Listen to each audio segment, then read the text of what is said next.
phương Nam nằm nghe sập sông nước trời, nghe từ tao hòn hôn của hoa bét cha. Nghe phương Nam nằm nghe từ xa bóng đường, nghe từ tao hòn hôn của hoa bét cha.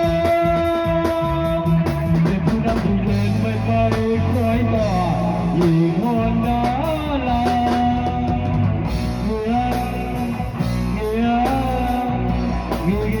sao nghe nghe mấy trèo dưới bóng cây ngô đồng nó có tình cho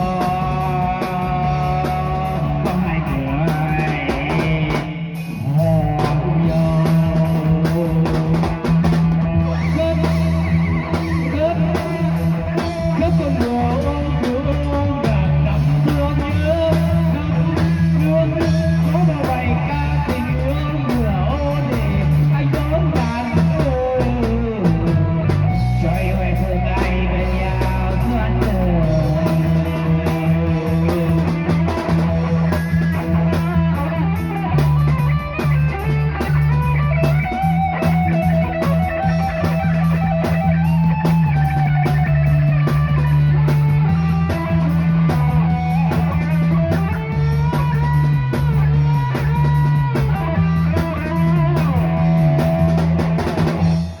Nghe phương Nam nằm nghe sập sông nước trời,